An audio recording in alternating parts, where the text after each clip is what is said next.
পেরেছি। দুনিয়ার জমিন আসার পর থেকে নিয়ে বন্ধুগণ আমার এখন পর্যন্ত আমরা গুনাহ করতে করতে গুনার সাগরে ডুবিয়ে গিয়েছি, ঠিক কিনা?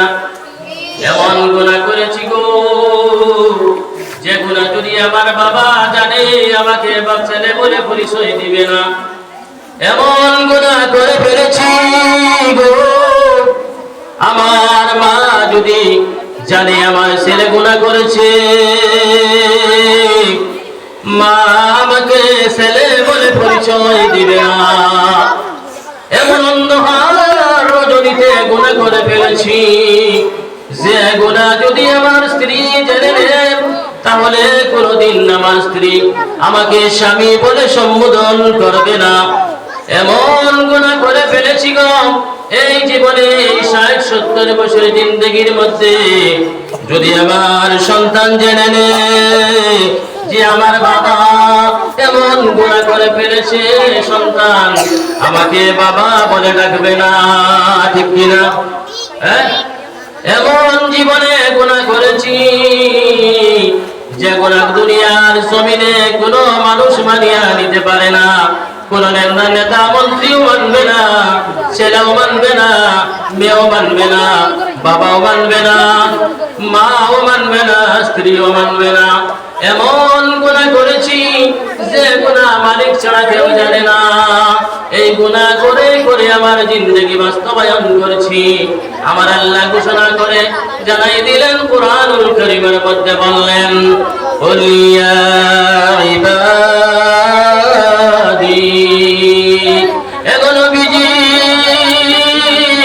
আপনি আমার আপনার উম্মতদেরকে জানাইয়া দিন তারা যেন লা তাকনাতু মির রাহমাতিল্লাহ।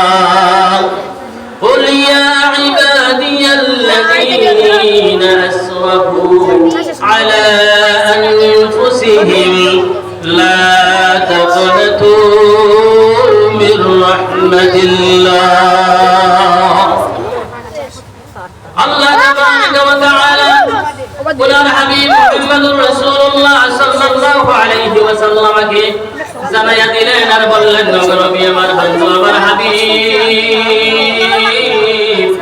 তুমি তোমার উম্মতগণকে জানাইয়া দাও, তোমার উম্মতদেরকে জানাইয়া দাও তারা যেন তারা নফসের উপরে জুলুম করে ফেলেছে, তারা এমন গুনাহ করেছে যে গুনাহ তার স্ত্রী মানে না, যে গুনাহ তার বাবা মানবে না, যে গুনাহ তার ভাই মানবে না, যে গুনাহ তার সন্তান মানবে না।